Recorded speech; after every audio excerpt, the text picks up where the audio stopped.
It is Tuesday, February 4th at 4:30. We will call this City Council work session into order with roll call attendance. Thank you, Mr. Mayor. Councilman Borton? Here. Councilman Cavanagh? Here. Councilwoman Perot? Here. Councilwoman Strader? Here. Councilman Hoagland? Here. Councilman Byrne? Here. Mayor Simison? Here. Item number 2 is the adoption of the agenda. Mr. Mayor, Councilman Burt. I'd like to take off item 3F, vacate that from the agenda. Other than that, move that we approve the adoption, or agenda is adopted. Second. I have a motion and a second to adopt the agenda vacating item 3F. Any discussion? If not, all those in favor signify by saying aye. Aye. Aye. Opposed, nay. The ayes have it. Item 3, consent agenda. Mr. Mayor, Councilman Burt. the change that was made previously, I move that we approve the consent agenda as presented. Second. I have a motion and a second to approve the consent agenda. Any discussion? If not, all those in favor signify by saying aye. Aye. Aye. Those opposed, nay. The ayes have it. There are no items moved off the consent agenda, so we'll move into item 5A, which is the Public Works Department budget amendment. And I'll ask Kyle to present. Thank you, Mayor, council members. This is a budget amendment for $336,682 for water main extensions, for all the water main extension projects we have going on. And you may have noticed driving around town that there's a lot of projects going on that'll keep you from getting from point A to point B, and that is a significant reason why we find ourselves in need of more money for water main extensions. We do our best to estimate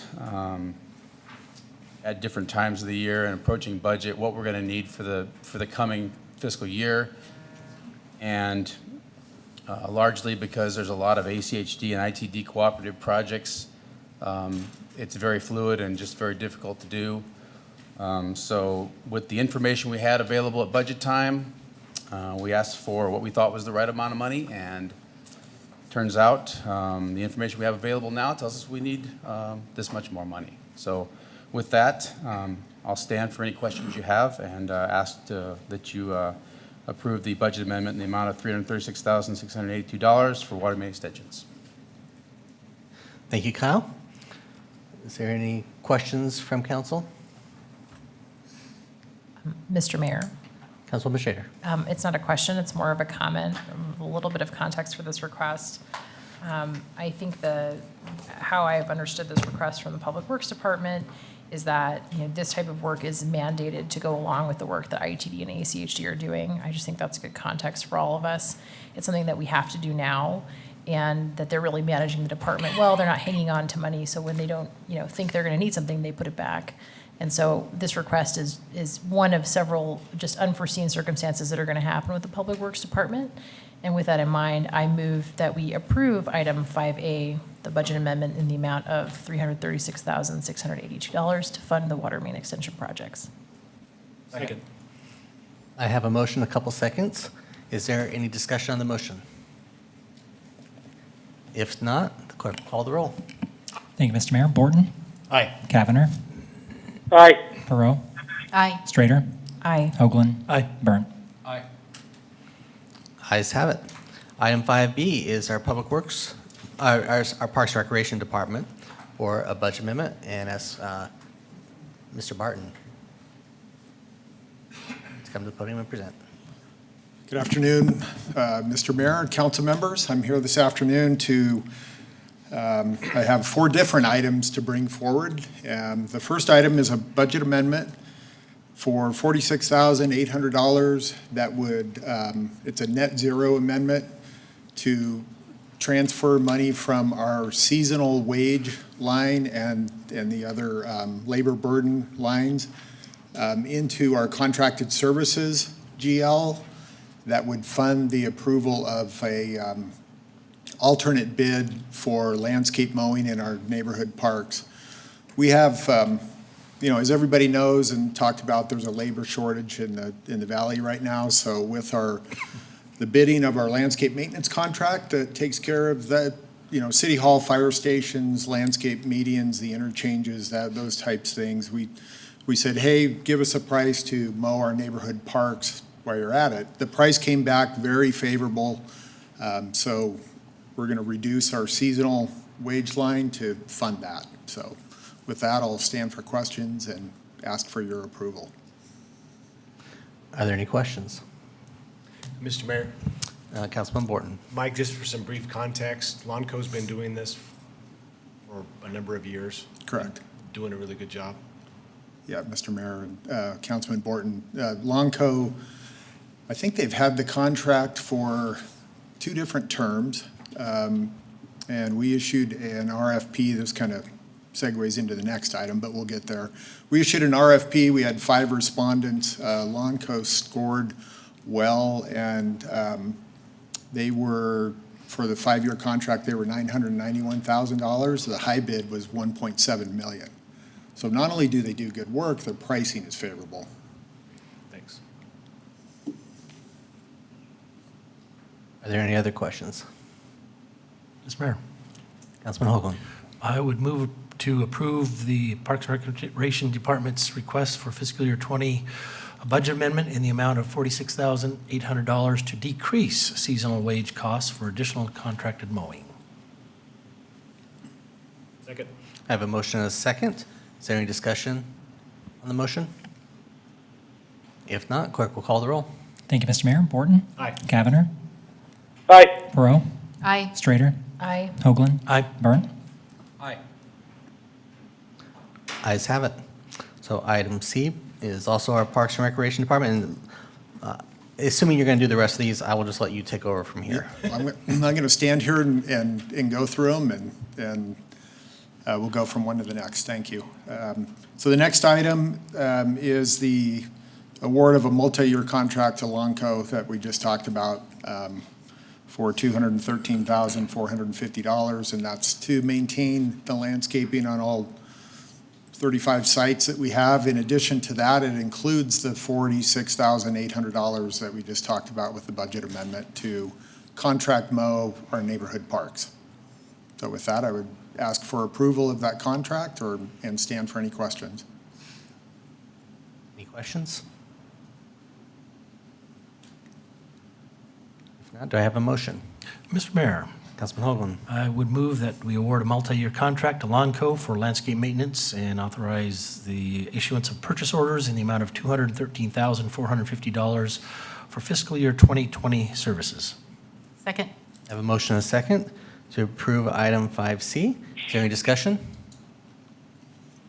If not, clerk will call the roll. Thank you, Mr. Mayor. Borton? Aye. Cavanagh?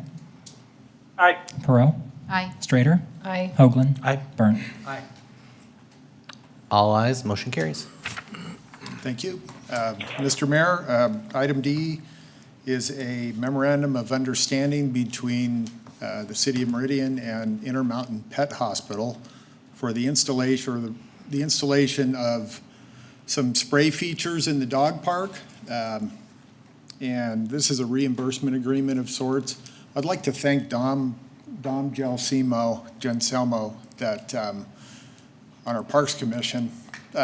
He took it upon himself to go out into the community just to solicit a donation that would fund these sprayers. I mean, the dog park at Discovery Park is, it's intended to be an off-leash area, so it was lacking some amenities. And Dom kind of went out and hit the pavement and went into Intermountain Pet Hospital, who's been a great partner at Story Park. They funded the dog agility equipment, if some of you may remember some of that. So they've been great, and they've offered to reimburse the city $6,713 to install some of this spray equipment. In exchange for that, we put up a recognition sign on the fence for the lifespan of this equipment, which we think is a little less than 10 years. So It's kind of a win-win. They get some advertisement and notoriety, and we get some amenities paid for, which we really appreciate. So with that, I'll stand for any questions you have and ask for approval.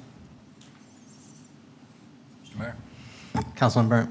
I wanted to publicly thank Intermountain Pet Hospital for their generous donation. Mike is right on point when he said that they've been great partners with us and what we've done in the past, and want to thank them publicly for their donation, and also thank Commission President Gelsomino and for his dedication and his good work, what he does for our Parks Commission. Thanks, Tom. Mr. Mayor, Councilman Hoagland.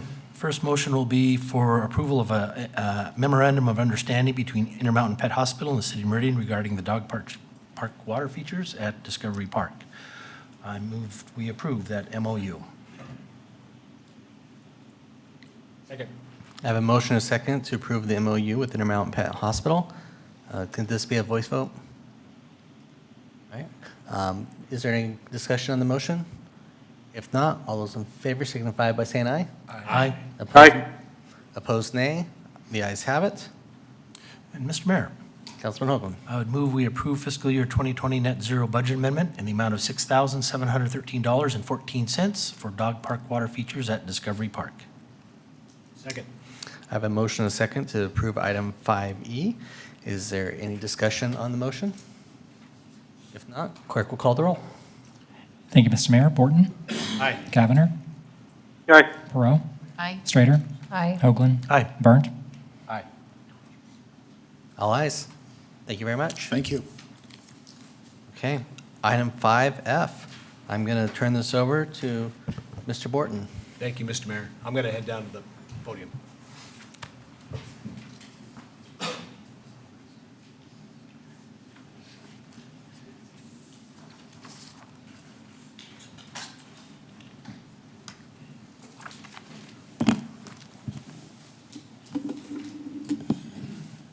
Mr. Mayor, members of council, this item is the start of what we think is going to be a pretty valuable and long-term project with lots of work to do.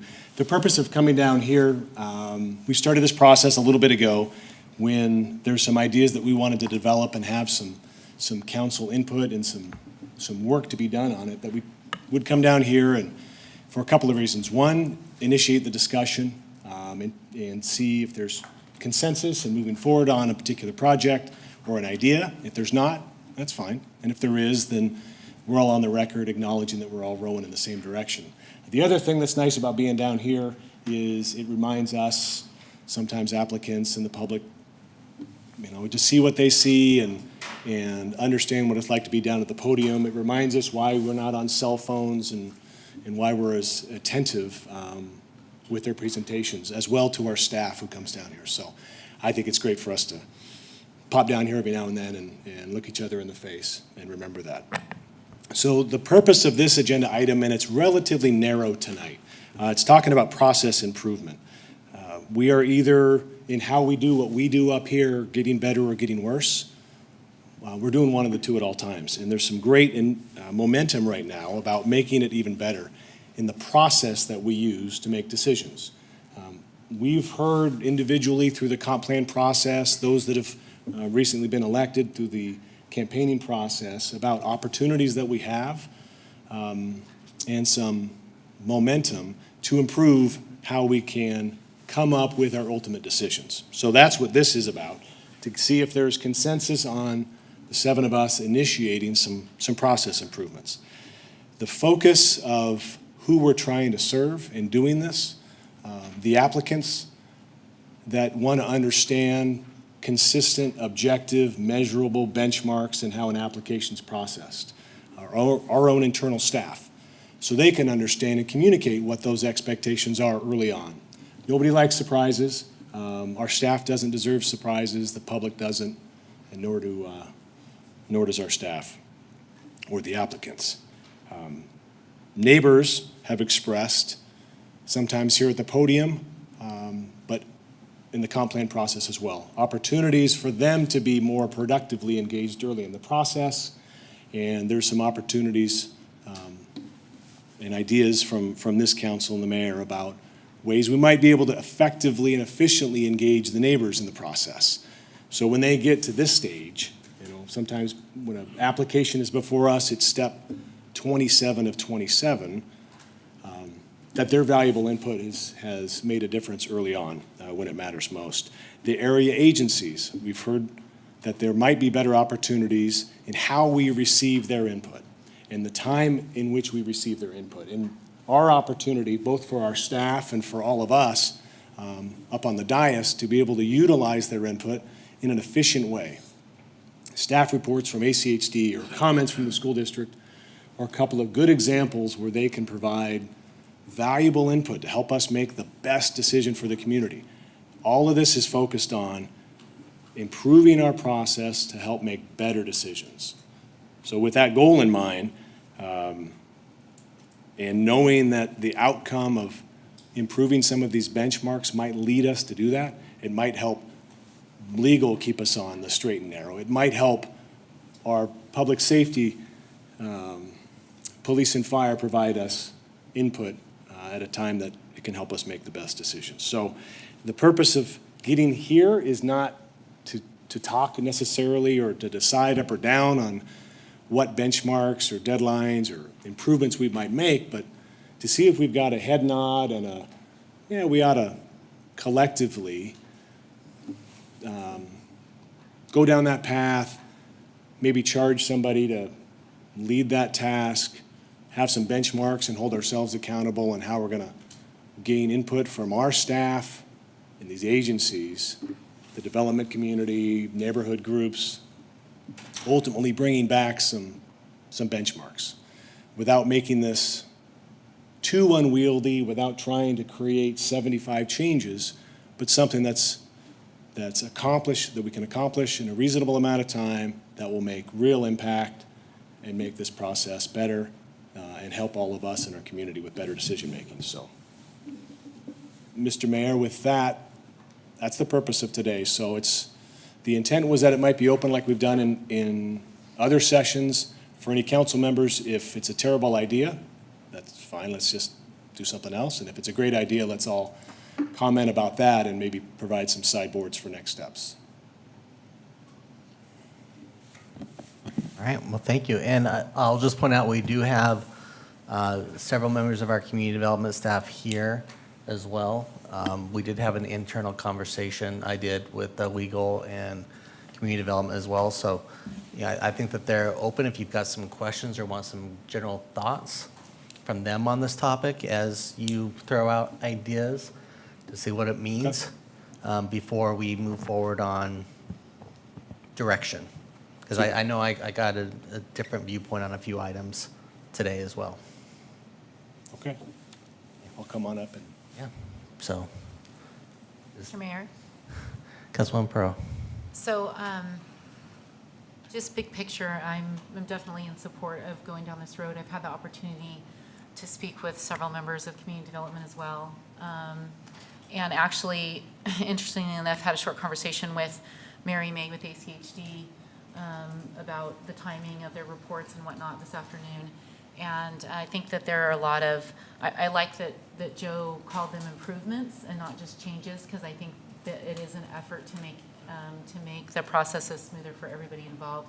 And Joe, I appreciate you naming all of the groups and individuals that it benefits, because I think it really will if we hear what all of the different parties that are involved have to say about their thoughts and concerns. I think we can definitely make some improvements to the processes. So that's just big picture.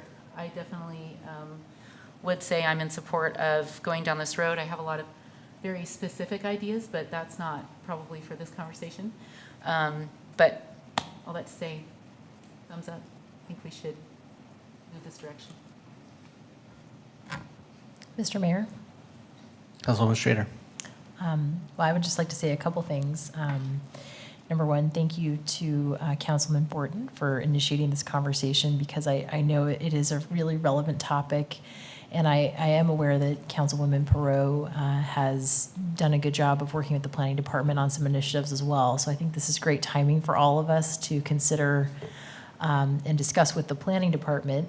I guess just the three principles at a high level that I think are important on this topic, and not to get into the weeds. Number one, I feel very strongly that any process improvement shouldn't come from an outside group, but should really be embraced internally within the planning department as a process that they own, that they're comfortable with on development applications, and where they really feel confident that they can deliver and that it works for them. So that's the first thing. I think just having them hear that, just at least from me, that I think that's important.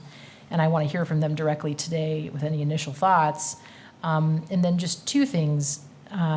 Maybe my second point would be, I hope there's a way for all of the stakeholders when we're making an important decision on a development application to get all of the information at the same time in advance so we all have time to analyze and digest that information. I don't know how we do that, but if there's a way to get, staff reports and all the information in a timely manner and have people have time to then hit the pause button and be able to digest that information to make a good decision, I think that would be great.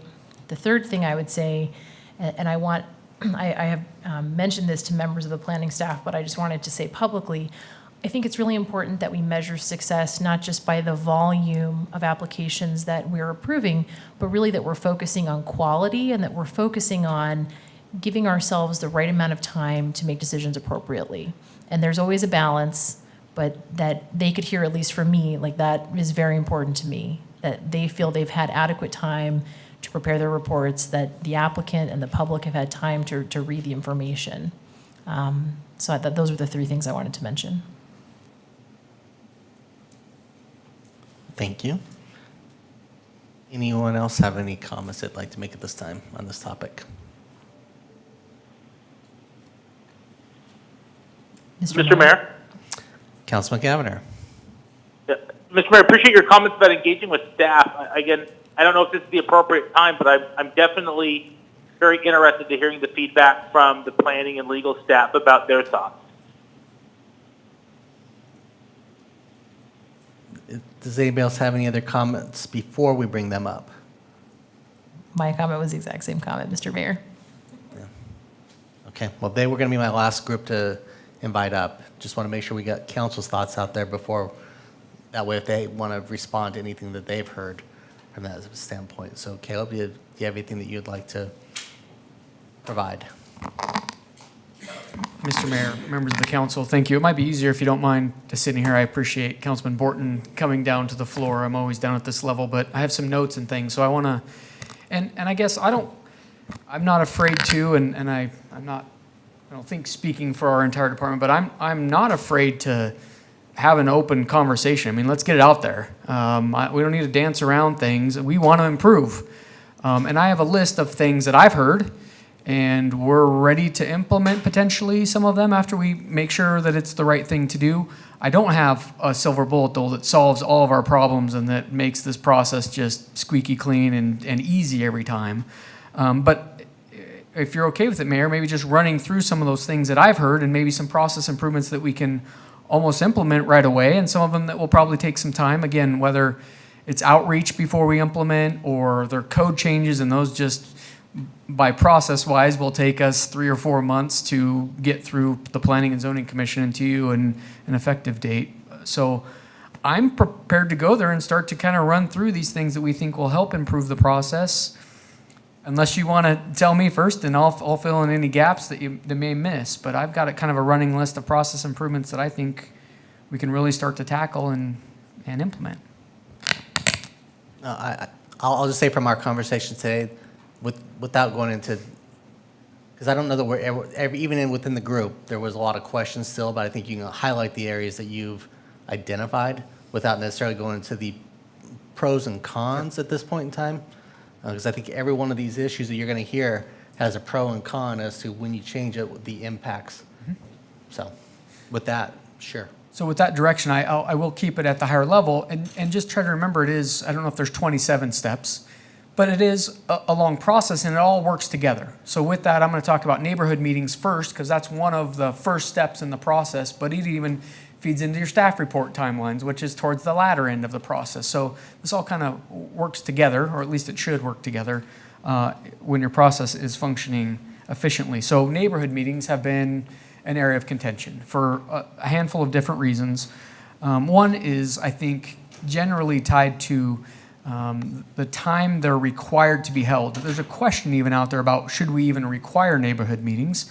I think the intent there is to have a potential developer meet with the neighbors to collaborate and understand from each side of the fence what any concerns may be with the proposed project, in hopes that they can work things out before it gets to the Planning and Zoning Commission or City Council, and that makes your job easier. That doesn't always happen. They can be contentious. Developers sometimes don't make any changes, and the neighbors don't appreciate that. So what's the point? I went to a meeting. It's the same thing. We told you we didn't like it. You're still shoving this down our throat, essentially. So just an overall question about how effective our neighborhood meetings are, but also the timing of those. In our code, you can hold that as close to 5 days before you actually submit an application to us. So if you required that neighborhood meeting to be held earlier in the process, at least there's a perception, may not be reality, that a developer could make some changes to their project because they listen to the neighborhood. If it's just 5 days before my application, the likelihood of me working with my engineer or my architect to make any changes is pretty unlikely. So I'll probably just leave that there, the timing of neighborhood meetings and the purpose of them and how well they're working. That's a bigger kind of process improvement, like what can we do to improve that, the overall process. The vicinity also, we only require within 300 feet to be noticed of that neighborhood meeting. We've heard from people that are 301 feet away or 400 feet away or 500 feet away. Hey, that's not very far. Can you do a further notice? We could pick a number. We can notice 500 feet, 700 feet, whatever. It's a little bit of a cost. We do, the clerk's office does take on that responsibility for public hearing notices, not the neighborhood notice. That would be borne by the developer, but that's typically a small cost if we wanted to cast a wider net and invite a few more people to those meetings. We even talked today, and we don't currently require neighborhood meetings to be held at any certain place or any certain time or any certain day of the week. We could standardize that a little bit more. Hey, don't have them at City Hall, at the libraries, at a school or a church within 2 miles of the property, or on site, or whatever. We could come up with some parameters, and they have to be in the evenings between 6 and 8, Monday through Thursday, just as an example. So standardizing that process a little bit more, so you couldn't potentially have a meeting at noon in Mountain Home on a Tuesday. Well, no one showed up to my neighborhood meeting. Okay, we don't get that all the time, but you have had some instances where it could formalize that process a little bit more. We've even had some conversations about having them be recorded. And technology can fail, but maybe they're recorded. And then if there's a discrepancy and they said this, or they showed me this, or promised they'd do that, we could potentially review that record at a neighborhood meeting. Again, just not trying to get into the solutions necessarily, but that's one of the issues, is that staff isn't there, or there's no kind of third party there that sort of can vouch for or understand that process. And so that's something that has also come up is we're as a city, we're not currently part of that process. We're not present. We've attended a handful over the years, but that's not as a business practice. We're not typically at the neighborhood meeting. So again, neighborhood meetings as a bigger issue. How can we improve neighborhood meetings? So we have some thoughts on how to improve those. Education-wise, we even have some things we've already developed that we could potentially send to neighbors to say, here's what you can expect at a neighborhood meeting, here's what's appropriate, what's inappropriate, here's where this falls in that 27-step process. So people are just a little bit more comfortable even going there. Hey, are you consistent with the comprehensive plan? It says your plan should be consistent with the comprehensive plan. Just some ticklers for them to ask some questions that could be appropriate. So maybe I'll stop talking there on neighborhood meetings and maybe have some other thoughts on that, but that is one thing kind of early in the process that we've gotten some feedback. It's not working. Mr. Mayor. Councilman Burnt. Thank you for that, Caleb. You and I spoke extensively in regard to this topic as well. Without getting too far into the weeds and I think ultimately the most important thing that we can get from this is to make sure that both the applicant and those neighbors nearby, whether they're part of an HOA or they're just neighbors, it's just real important to hold both parties equally accountable for what is discussed and not discussed or whatever in those meetings. It's very common, in my opinion, to hear differentiating opinions. And we asked the clerk to verify whether or not neighbor X got a notification, because they swore up and down that they didn't get a notification, and come to find out that they did. Or an applicant says that they only had 4 people come to the meeting. Come to find out, we checked the records, and there's close to 20. Or, I can go off, example after example after example after example. It's rare that we find a neighborhood meeting that goes well. And when I say go well, it doesn't mean they have to agree. All right? We're not saying that they have to agree. We're just saying, you guys need to, we want to hold you accountable to what was said, what wasn't said. And so when you come here, it's on the record. It's been discussed. There's no surprises, no reason to lie, no reason to mislead. Let's just stick to the facts. And I think that this is a great way to do it. And if I could just, so one of the comments I made to the staff today, just from perspective, is this is the one place in this process that the city is not involved. Which does lead to this very issue. It's also one area that's not prescribed in state code that we do this either. So the real question that I've asked, and I'll throw this to the council, is what is the value of the neighborhood meetings in terms of a requirement or part of the development process? Does it make sense for people that want to have a smooth process to get neighbor involvement? Absolutely. But like anything in the development process, they can say one thing and then not do it. Right. Because, and what I know staff's concerned about is they don't want to be the arbitrator of the conversations that are occurring at these meetings, because there's no obligation that they do anything. They can't direct anyone to do anything from that meeting, where they agree to it or don't agree to it, but ultimately that becomes the underlying issue. So whether or not you have staff present, you don't have staff present, you record the meeting, you hear it, you watch it, what is the value to this body of that information, one way or the other? And so I from my perspective, I'm just going to leave it there. What do you really think that the city gets from neighborhood meetings? Mr. Mayor? I think there's a lot that can be gained from effective neighborhood meetings personally. I mean, I think number one, the neighbors for sure, for the most, they've been living in that area for a long time. They're familiar with the area. They're familiar with traffic flow. And so I think they can give some insight, maybe some direction in regard to maybe a lot of different things. Now, you nailed it right at that. Does the applicant have to listen? Do they have to take into consideration what's being said at these neighborhood meetings? No, they don't. But the most effective neighborhood meetings that we've heard are those applicants who listen and react and make decisions based upon their application with recommendations from the neighbors, because ultimately they're going to be neighbors, whether it's an existing neighborhood or a new neighborhood, they're still going to be neighbors. And I think it out of respect for the system, for the process, I think that it makes sense to continue on with these neighborhood meetings. If I were a neighborhood, I'd want to know about them. I would want to know what's going on. That's one pro. Oh, thank you.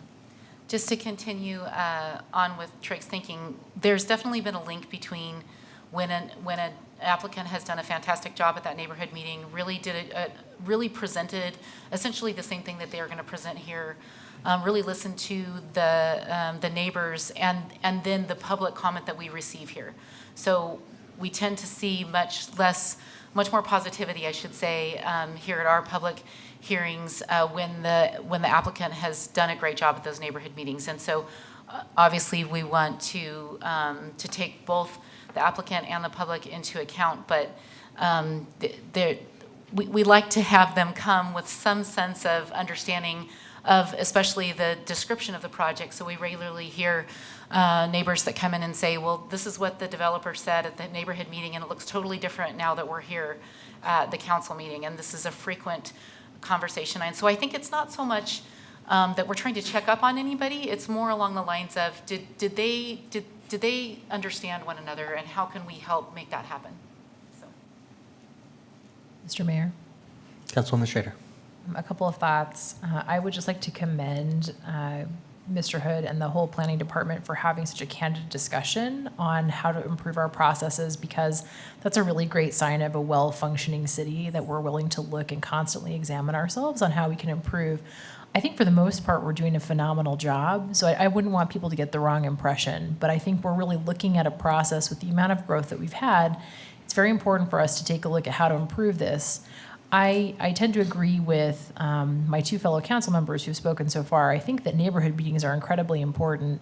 In my view, I would love for them to be more effective, to have a little more of a buffer in between when those meetings happen and when a development application goes in, so people could make changes. I tend to side on the idea of, if there's a way for us to just have transparency, and whether that's recording these meetings using technology. It's very simple now for almost anyone to record something. You know, shining some sunshine on something can oftentimes make a problem go away, and then there really wouldn't be a dispute about what happened. Personally, I think that could be something that we look at. But I do think the meetings are important, because, to Councilwoman Perot's point, we've had situations where the neighbors come in and they're like, wow, you know, we really feel like they heard us and they made changes. Or we may have situations where it's pretty clear that the applicant has worked with the neighbors, and if the neighbors aren't getting there and it's going to move forward, that could be the case as well. But for them to have that opportunity, I like the idea of holding both parties accountable. To be they're going to be neighbors in the future potentially. They should work it out as much as possible before they come before us. Mr. Mayor, Councilman Hoagland. just to weigh in on the meeting itself, I agree that they need to continue. I think it lends transparency to the process. It helps mitigate. Sometimes there's rumors among the neighbors about what's going in and what's happening, and the applicant can set the record straight on that. And in my previous stint on council, there were times when people came in those meetings, they heard each other, they worked together, they worked out some things, and you know, it doesn't happen all the time, but it was wonderful when that happens. And there might be a few minor points of contention, but we can work through those when the bulk of the other issues are taken care of. So there is value to that. And just the fact that I think it's respectful to the neighbors to have that information beforehand. I think to Councilwoman Strader's point, you know, when is that? Do we need more time in advance? I like the idea of some standardization to the process, that locations and timing and different things like that. Having been a part to represent my parents at one here last fall, and could not find the address. I mean, what the address they gave, I couldn't find it, so I called the phone number that was listed, and it wasn't a valley. It was an Idaho number, but not in the Treasure Valley. And they said, oh, we'll have them call you. I never got a phone call. Talked to my folks' neighbor. She went. No one showed up, you know, and planning staff was aware of that and made sure a meeting was held. So sometimes there are glitches in the process, but I think they're worthwhile once people go, listen, at least can come with facts, and to that point of differences in those facts. You'll always have those. You know, if we standardize the process, you say, okay, but you can record everything. Okay, who archives that? I mean, there's a bunch of other things that come with that. Do you require briefs? Each side submits a written brief. Well, if it's not an HOA, I mean, we can really make this complicated. I don't know what the answer is, but I think it's worth discussing ideas and seeing what comes of it. So, Thank you. And if I could just cover, through the conversation, the value of the neighborhood meeting will always be there. Good developers will always do the neighborhood meeting because they want it, they need it for their projects. You know, I think the real question is, those that maybe don't listen to them, what is the value of doing that from that perspective? Because to your, yeah, if it was not required, do we think that we would just start seeing applications showing up where people never talk to the neighbors? Well, I would think we'd see a lot of denials and slowing down the process if that was the case. So, but I guess just be cognizant of whatever direction is there. I think Councilman Hogan just hit the nail on the head. Every step can require more actions, reactions, and then what happens if you say you want it and it doesn't happen? Recording you think is done doesn't, it stops. So once we get to the solution standpoint, just be cognizant of if we're not going to assign staff or allocate staff resources to those, then we're putting more of it onto a third party in order to ensure certain things are done or not done from that perspective. So just more food for thought as we move into the neighborhood meetings. But Caleb, do you just want to move on to the next item? Mr. Mayor. Mr. Mayor, can I chime in real quick? I'm sorry. Yeah, go ahead, Luke, sorry. Because I appreciate your comments, and maybe a question for Caleb. I think as a council member, we can recognize when there's been great neighborhood meetings and then when there's been really bad neighborhood meetings. And I think recently we've seen the results of maybe some less than desirable neighborhood meetings. And I'm just curious, from Caleb's standpoint, if this item came up in any of the stakeholder meetings around the comp plan, and if that group had any thoughts or suggestions or ideas that are worth consideration. I don't want to get to think that we've got all the answers. And I think there's a benefit in engaging our neighbors, and more importantly, maybe also the developing community on their suggestions on how we can level up this process. Yeah, Mr. Mayor, Councilman Cavanagh, we did hear this from a select few. This wasn't the first thing out of most people's mouths, but it has been of concern. And again, the biggest request that I heard was to allow the neighbors an opportunity to collaborate with a developer earlier in the process so they can. A developer is almost fully invested in their project 5 days before they're going to submit their application. They're already thousands of dollars into the project, and if you want them to turn a street 90 degrees, that's more fees, that's more, and time is money too. So the biggest thing I heard from people is, can you have them meet with us early? Have them bring a hand-drawn back of the napkin sketch to a neighborhood meeting, and I don't want to say co-design it with them because that's their but don't have them sell us on their project. Have them bring the concept idea to the neighborhood so that we can work with them on what some of those concerns may be so that they can then design their project with those things in mind. So that's what I heard, is have it earlier so that there can be better collaboration, understanding, because the sense I hear from some neighbors, is that it's too late and they're talking to a wall now because I've got my project. This is the project I'm going to submit and it's too late. Boy, if you would have talked to me a month ago, maybe we could have done what you're asking, but I need to submit. I got, Anyway, so hopefully that answers your question. That's probably the biggest request that I heard kind of centered around this topic was the timing.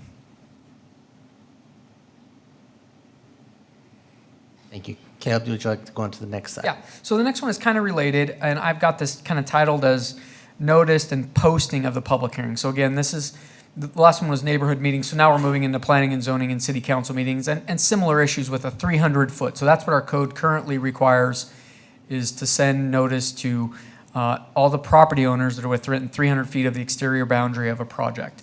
Again, we've heard, and this isn't something new or just came up with the comp plan, it's actually something we've talked about for years now.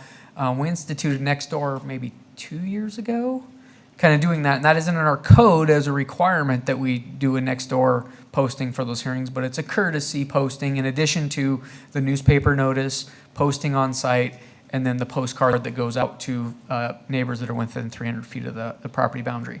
So there's a few kind of sub issues that we've heard with this is it's somewhat antiquated, like no one reads the newspaper anymore, well, that's a state code thing, but the forms of notice are one of the concerns. Use your website more, social media, do a better way of posting these things. The other thing is our process, and this varies, but there's really one of two ways. You either require the applicant to post their site before a public hearing. In Meridian, we require the 4-foot by 4-foot white sign with black lettering with the date and the name of the project and all that 10 days before hearing. We put that on the applicant That's their responsibility. When they submit an application, we have them sign an affidavit saying, I will post the site at least 10 days. Take a picture, send that to us. It's done, right, on all the streets that are coming into that project.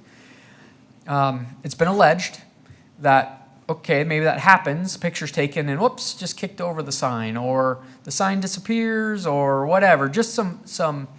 So one of the things that could take away some of that issue, and the sign's put up, but it's not put up very well, and so it blows over when the wind comes up one day, and then it was up one day, but it just blew over because it was put up kind of shoddily. So we could potentially take that on as a city. We could contract with a vendor and say, every project, we'll send you the list of the project, you go out there, and then we're not putting that, and just innocent mistakes happen, right? Like, oh shoot, I forgot. It's 9 days now and we can't have the hearing because the developer forgot to post the site. Your hands are tied. You have to continue that item. I don't know the percentage, but that happens, right? People just innocently forget to post the site. Neighbors show up and it's like, sorry, we can't have the hearing because that form of required notice was not satisfied. We're all human. Even if we hire a sign company, they may forget from time to time, but you're likely to get a little more reliability out of that if we just standardize that and we have a company that's on contract. They know every single time a sign needs to go up, where it goes, how it goes, when it comes down. That's another comment we hear. There's these signs everywhere and it looks like there's a public hearing next week on every parcel in Meridian because there's signs that are 2 years old that are still up there. Our code says take them down, but we don't have any real enforcement on that. So again, we could standardize that, take that on in-house, pass through that cost to developers. It may be a little bit more of a cost to some. Some may get a sweet deal, but we should probably get a pretty good deal from a sign company to do that, I would think, with the volume we have. But anyway, so when it comes to noticing the distance and that it actually gets done and gets done well is kind of those things. So I don't know that we need to spend too much time on that, but that's just some thoughts we've had on how to avoid continuances when it comes to the Planning and Zoning Commission or City Council due to improper noticing. Any comments or questions on that aspect? Luke? Thanks, Mr. Mayor.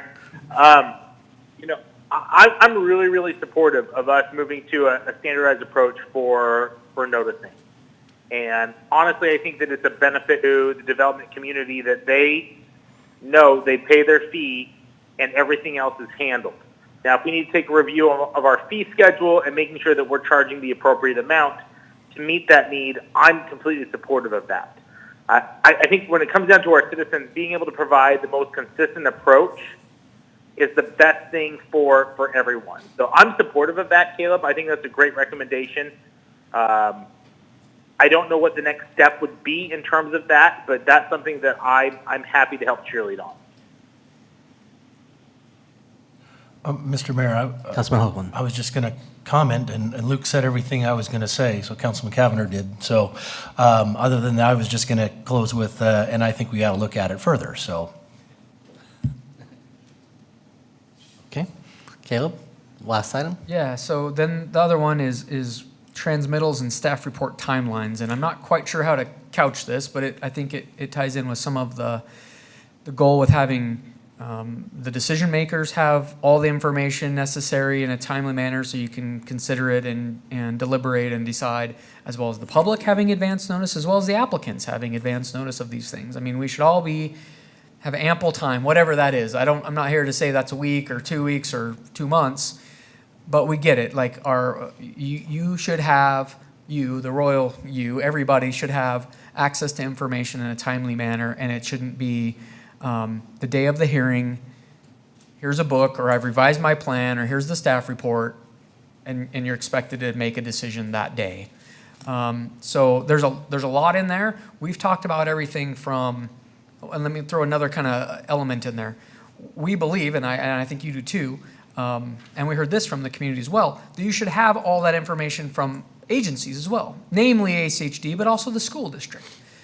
We shouldn't be, we as a city, shouldn't be probably acting on a project until we can ensure that all services can be provided to a project. So, so what do you do with that? So how do you how do you schedule then? And it's always sort of a guessing game, and Bill does a good job, but from time to time, we get a little bit off with ACHD. And hey, we got this project in. When do you think you'll have a hearing and a staff report so we can schedule and work with the clerk and make sure that stars align and we get that information so you have everything you need to make a decision in the Planning and Zoning Commission? Sometimes it lags. Your first and ACHD commission hasn't acted yet. Oh, we got to continue it to get ACHD's comments on something, or to hear from the school district. There's issues that come up from. So one of the thoughts, and again, I'm not necessarily here with solutions, but one of the things could be to wait to even schedule a hearing until we have that information. It's slowing down to go fast.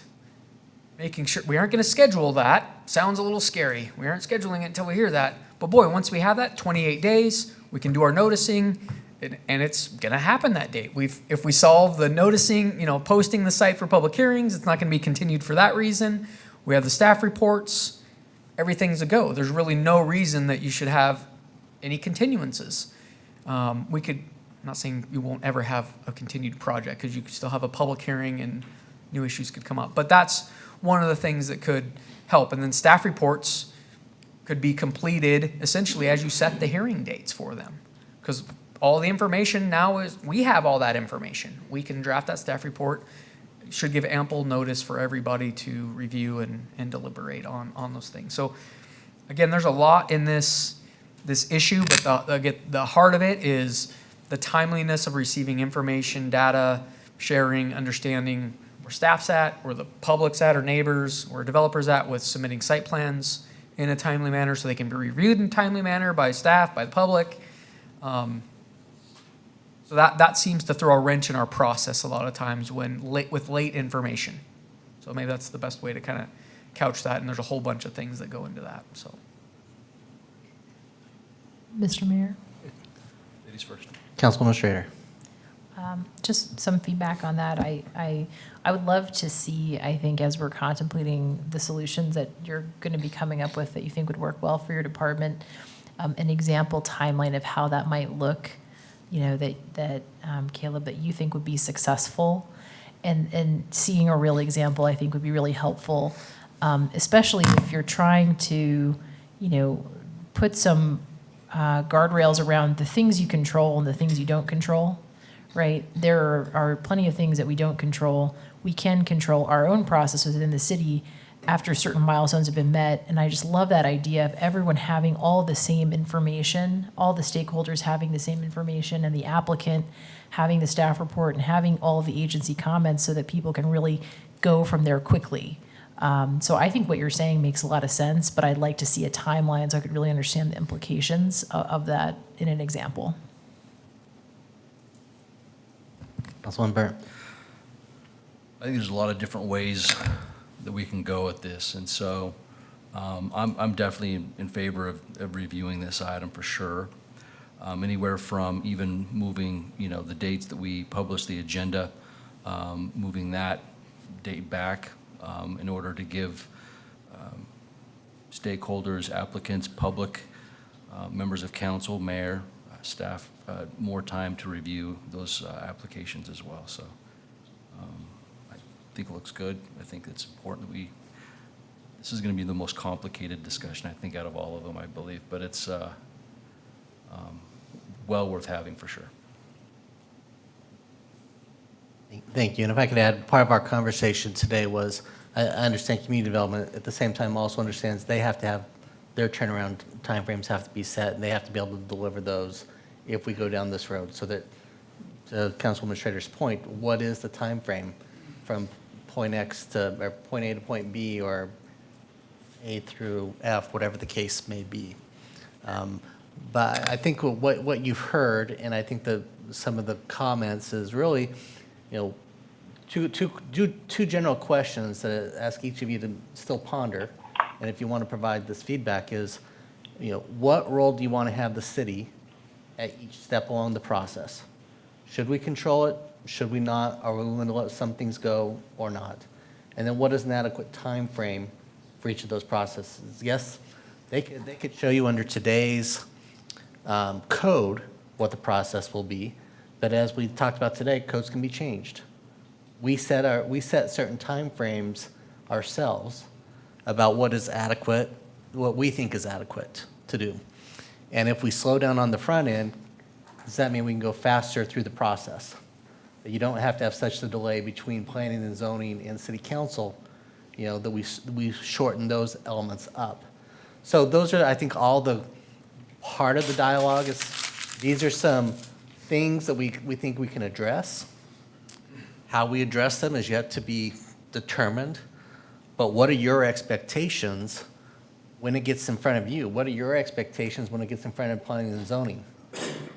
What should have occurred by both the public, our staff, and the development community at each one of those steps along the way? And when is adequate from that standpoint? I think if you go back to the very first one about the neighborhood meeting, just the concept of, if you think that the value of that is to have a real dialogue about what the project may become, then they need to have that well before they invest dollars into their process. So is that 3 months before something happens? That date's really hard to define, in my opinion, about when you do. But I think that feedback, if you all can come to a general consensus or thoughts as we move forward, will help them set up a system that works for you all by making changes to our processes and code where we can. Mr. Mayor? Councilwoman Schrader. Just one point, speaking just purely for myself and my own perspective. I've always had the principle that you have very, high but reasonable expectations, and then you expect people to meet them.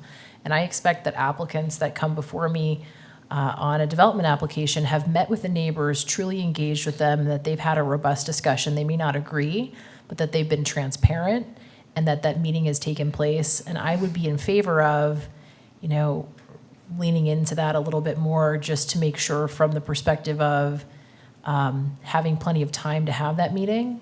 But I really do have that expectation myself, that they've engaged in that kind of dialogue. Maybe solutions could include, having neighborhood meeting. This may be difficult, but maybe one of the things on the table is there a time when City Hall is not being used, when we could have neighborhood meetings here, where we have the facilities and the technology to record them? I mean, it seems like there are a lot of solutions that we could look at, but I really do think it's important that they happen. And I have that expectation for people to get together and at least try to get on the same page.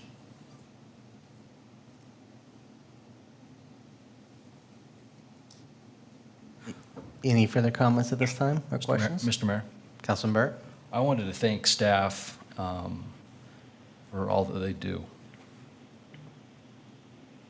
We've been pretty lean in the planning department for a while, and I think that's not a secret. But, the leadership in that department has stepped up, and you all have done what's necessary to keep the train on the tracks. And so I wanted to say thank you.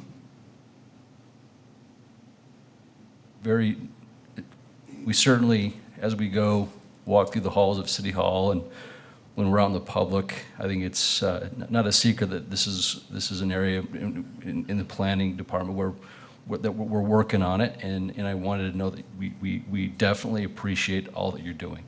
It's hard work, and so thank you so much. Above that, I wanted to thank Mr. Borton for his just initiating this conversation. It's not an easy conversation to have. It's going to be a long conversation going forward. But going forward, I think that it would be most appropriate to have Ms. Perot to take this going forward, along with input from council. And so just wanted to make that known to. I think we spoke about it. So I think that makes more sense. I mean, you've had a lot of experience in planning and zoning. Planning and zoning, from what I've learned, experienced much more craziness and problems. It seems like when they got to us, it was pretty much buttoned up. But I think that with your experience and your knowledge of the process, I think that working with us and input from council, I think that you'd be a phenomenal choice, I think, to be point person on this. Mr. Mayor? Councilwoman Perot. Thank you, Councilman Byrne. I really appreciate that.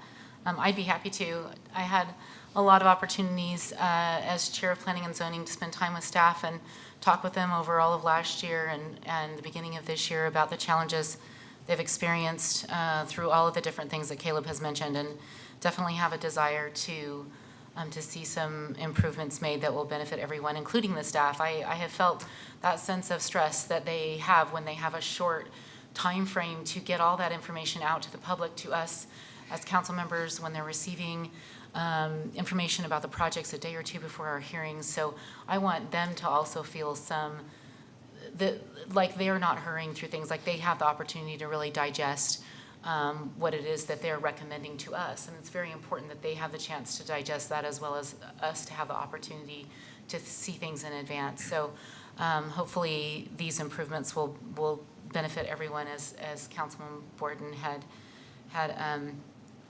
mentioned at his presentation. The other thing I wanted to say really quickly, or ask, I should say, clarification. First, my apologies to the mayor. My thoughts move very quickly ahead of me, and sometimes I don't wait for you to address me before I start speaking, so my apologies to you for that. And the other thing I wanted to ask is, you had mentioned that with neighborhood meetings, how much does the city get involved? And so do you have concerns about standardizing the timing and location of the neighborhood meetings specifically, because they are technically not something that the city is involved in? I didn't know if that's what you meant. No. Okay. From that, and we looked at Boise. Boise that's what they do. They have pretty set standardization in terms of how they are to be done. I think the real question is if there's an expectation from the council that staff participate in those, then that's where the challenge really becomes, both from a timing standpoint and an expectation of what staff is doing their standpoint. Because I know that they don't want to be in the middle at that point in time in terms of refereeing conversations between developers and the community. And that's where the challenge is. So I know that there's been it's been mentioned that maybe we should have planning staff there. And at one point in time, I thought that maybe we should have planning staff there. It's been a point. But again, this is what makes sense for our process that we want to have, and what the outcome is that you all are expecting from each one of those to occur. Mr. Mayor? Councilman Pro. If I may respond to that. I actually would, I know we won't decide this today, but I would prefer that staff not be there. For their sake, and because I think there may be some hesitancy on the developer's part in what they're presenting, because maybe they'll just have that concern that staff won't approve of how they're presenting or what they're presenting. That might make some nervousness there. But in addition, in previous conversations with Mr. Neri, I've of the understanding that if we start recording things or we start taking written minutes, that they become public record as well, right? So I'm sure we'll have to ask legal, obviously, how that would work and what our obligations would be to keep that as a legal record. So just throw that out there. So, Mr. Mayor, can I just add? So I appreciate this conversation, and I do want to thank you for your kind comments and acknowledge staff. They are hard workers, long hours. They're proud too, and so we do own some of these issues that we have, and we want to correct them. We want it to function better too. So don't be shy. I appreciate the comments about having it work for us, and yeah, we'll share that feedback if there's something that seems like, hey, this is going to be problematic. We'll share those issues. But if the model is going to be to run them through Councilwoman Perot as our liaison to our department, I agree. Share them though. I mean, if you got off the wall things, and we'll see what sticks. I don't want you to, it might be too much for staff. If you got an idea, we're willing to consider it, and we'll share some of that feedback. But I trust you guys are going to be able to balance all that. Well, it's going to be a little bit more on staff, but guess what? It's going to improve our process. There could be a line where it's too much. If we have to attend all neighborhood meetings and all council meetings, and maybe that's too. We'll share that feedback. So don't let that necessarily be a deterrent for you sharing potential solutions to some of these issues with the liaison, and we'll figure out a path forward and do pros and cons or whatever that looks like. I just wanted to extend. I appreciate the sentiment of, and we're here to help solve the problem too, but if you have some ideas, fire away. Mr. Mayor, Councilman Borton. that's like the best example. I mean, just this discussion's fantastic. It's accomplished exactly what we want. And you are a spot-on example of the best way to approach this. I mean, just listening to how you talk about this being an opportunity to do things better. It's not, as Councilwoman Strader brought it up, it's not necessarily wrought with problems internally that we need to fix. It's, can we do something great even better? And the way you framed this as an opportunity is outstanding. I mean, hats off to you, Cameron, the department who's working with thin resources, has the perfect attitude to make this successful. And there's heavy lifting from the seven of us to try and help that be successful relatively soon. But I greatly appreciate the way you've addressed this from the start. They go a long way to make the ultimate outcome very successful and benefit all of the parties we talked about at the start. Appreciate it. I can appreciate. I'll also just say, we can try something. If it doesn't work, we can change a lot of the things we do relatively quickly. And if we thought it was a good idea and it ends up not working, we can revert back or try something else too. I mean, let's think it through. But I appreciate this comment. Mr. Mayor, Councilman Borton. Kyle Raddick going to all the neighborhood meetings. Put that on the list, maybe. I saw you perk up there. Mr. Mayor, Councilman Hoagland. just a quick question for Caleb. Caleb, it sounds like you've gathered this list and you've heard from people involved in their community and their neighborhoods and their recommendations. I'm assuming you've also heard from developers and the process and how they see it. Do we need to do any more publicity to say, hey, we're looking for ideas, or what are your thoughts on that? Mr. Mayor, Councilman Hoagland, I haven't heard as much maybe from the development community, maybe because we haven't really talked about changing our process. They know the current process and they're used to that current process. I would anticipate going to some of those professional businesses and sharing some of these process changes with them before we really do anything. If you wanted to, I hadn't contemplated really bringing them into helping us problem solve this, if you will, or make the problem. But we could. I thought we would share some of the potential solutions with pros and cons, and here's what we're thinking. Hey, we're thinking about noticing 500 feet instead of 300. Do you have problems with that? Not couching it, hey, can you help us solve a process problem we're having? But if that's what council wants us to do, we can be a little more proactive in that, I guess. Mr. Mayor. We haven't cast this wide net of, hey, everybody, what's your, Councilman Hoagland. Mr. Mayor, Caleb, yeah, my thought process was not to cast a wide net and have quasi-public hearings or anything, but just the opportunity for them to know they have that chance to provide their input, and we want that input. It doesn't have to be in any formal way or anything, but just so they know there's the ability to give that input. we haven't gotten there yet. Mr. Mayor? Councilman Kavanagh. Thank you, Mr. Mayor. Maybe just to go one step forward, I think Councilman Hoagland's comments are spot on, but I also think that it would be beneficial just to send that out to our steering committee members of the comp plan, because it's something that at least a touch base on, at least at one point through the communication, say, hey, here's some things that we're considering, either invite feedback or comment, something that could be shared with the council prior to implementing any recommendations. Thank you. Any last comments, thoughts before we bring this to an end? Caleb? Sorry, Mr. Mayor. Just some clarification on that. Do we want to come up with some potential solutions that are before going out and kind of sharing that with the steering committee? Because I don't have the magic bullet. I've got some thoughts, but I don't know how much, if any of them have legs. So maybe share a list through our liaison back to council, and then, hey, these are some options, and then get that feedback. Because again, right now it's a little more vague on what some of those process improvements are, or reach out sooner. I would just encourage you to work Mr. with your Mayor? liaison on this at this point in time and help determine that, because quite frankly, now that you've had the conversation today, I think that you're going to hear about from some people as early as tomorrow. And I think that you're going to be opening yourself up to feedback sooner rather than later, one way or the other. Councilman Cavanagh, did you have anything else you'd like to add? Mr. Mayor, you did a great job of summarizing my thoughts.